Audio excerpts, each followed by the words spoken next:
I'm just in universal credit now, so it is quite hard to make ends meet, especially at Christmas time. You're trying to get presents for people and stuff. Everybody knows that it's all cut right back this year though, so it's no a problem.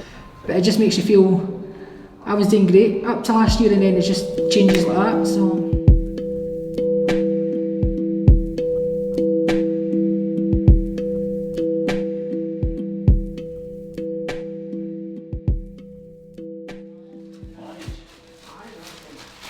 Under normal circumstances, we wouldn't have all this. Normally it's a drop-in cafe. Yeah. So what happens is people come in. We've got to find out what they actually want. We had developed the Dignified Food programme 5 years ago, but sadly due to funding limitations we were unable to continue there, so we had to stop doing our food provision model. Initially it was Marie Macklin. She had got in touch with Centre Stage to ask us to help her get food out in partnership with the Cook School, and because she knew that we knew how to get food out quickly, we had done it for years, so we just were able just to slip straight back into that type of work. So it was easy for us. We know how to do it, and we're nimble, so yeah, we just get straight back into the driving seat. East Ayrshire Council and Environment Communities had a real handle on it, and what we were able to do was be a real bridge for those guys to help them, because the spread and the vastness that those guys are working at, we were able to bridge the gap and support in some of the areas that perhaps some of the communities needed more help with, and that's exactly how we worked, really very closely with vibrant communities. So I was doing wellbeing calls. I was working from home, so I was on the phones all day, and you're getting a whole host of issues coming through. People who had previously been quite well off, they had their own businesses, they've worked all their lives, and all of a sudden see themselves in poverty, have no idea where to turn, never used services before.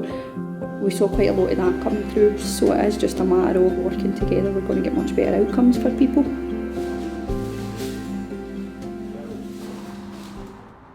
Lockdown happened 6 months ago today, and we sat and what can we do? How can we do it? What can we provide? Originally, Emma and I said, well, if it's just us two at the door, giving them sandwiches to take away, we'll do that. But our volunteers have been amazing, haven't they? They mostly all stepped up and says, what can I do? What can I do?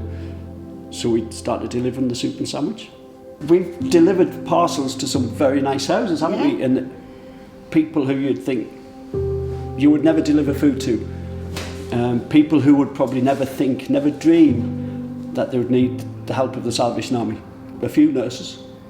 People who, there's one lady who, her husband was sent home from hospital with COVID, got in the house and realised, I'm quarantined for 2 weeks, I've got no food in. Phoned a friend who happened to be one of our members and texted us on a Friday evening, I'm really sorry, but it was our privilege to come down, get some food and at least give them food till they could get a delivery. Yeah, they just couldn't get a supermarket slot, and that was happening all the time. People who were either sent home or were ill or were shielding just couldn't at the beginning get a supermarket slot. So it was a lot of people and families like that who just were really struggling, not necessarily financially, but just couldn't get that supermarket slot to get the food delivered in those first few days. We've delivered free food to people and received £20 donations because it wasn't the issue, it was the issue of getting out and getting the food and just getting stuff. We've been doing it for 150 years, providing food to people who are hungry. That's it's kind of our DNA to do that. We appreciate just handing food parcels to people. It's only a temporary solution. There needs to be much more. There's other things going on within people's lives that need to be looked at and helped with. So it's a big, wider situation than just handing a food parcel. So I guess if people were to come together to work together on that, that would be a really good thing. What we would normally do is it would normally be every Monday. We would get up and it would be about 150 meals on a Monday we would normally do. But with it being Christmas, we thought this week we'll do it a bit later. So this week we're doing a 3-course meal for 150 people. So it's about 450 dishes in total. We're doing the guys' soup, we're doing them a full turkey Christmas dinner, and we're doing them a cheesecake. So obviously a big task, hence we've got so many boys in the kitchen trying to do it.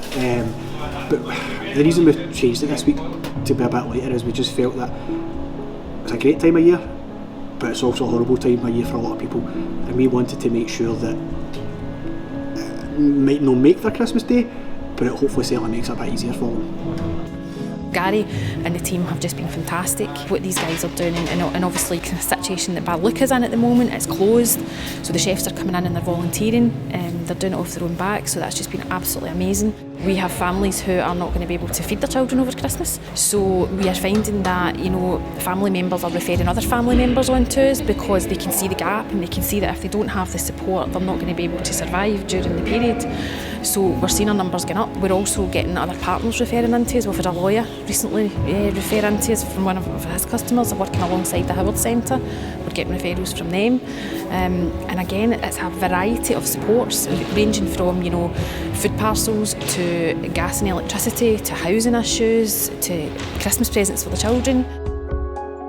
Today we have 3 teams going out. So we have the van going out with 2 of our guys, and what they will be doing is they will be taking the food hampers out and they will go to, I think they're going to approximately 40 houses today, and then we've got 2 support teams going out. So the support teams, we focus on anybody that has highlighted the previous week that they need a bit of help.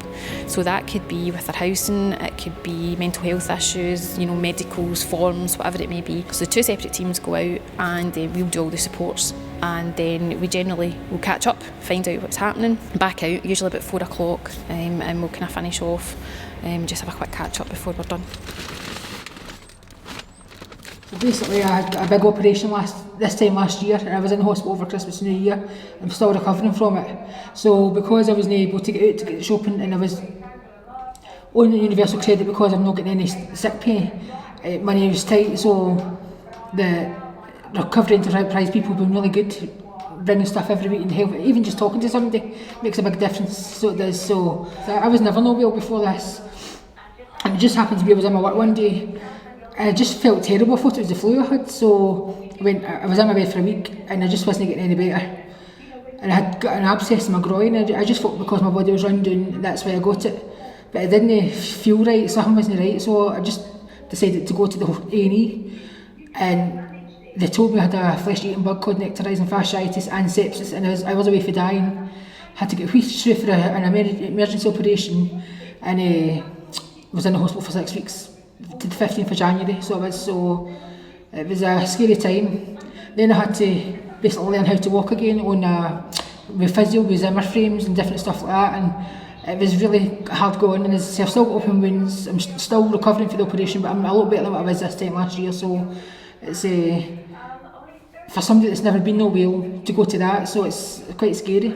A year later I didn't think I'd still be in the same predicament, so it's quite hard. It's been really hard, but I've got through it. I was getting sick pay until July, and then around, because you get it for a week for every year you've been there, so at the time I was there for 11 years, so I was getting it for 11 weeks and then just stopped. So I'm just a universal credit nurse. It's quite hard to make ends meet, especially at Christmas time. You're trying to get presents for people and stuff. Everybody knows it's all cut right back this year though, so it's no a problem.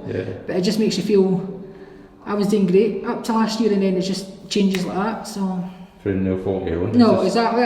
They don't know how I got this in the first place. It could have been an ingrown hair or a spot that's been infected, or just something simple like that. So it's just been a worrying time.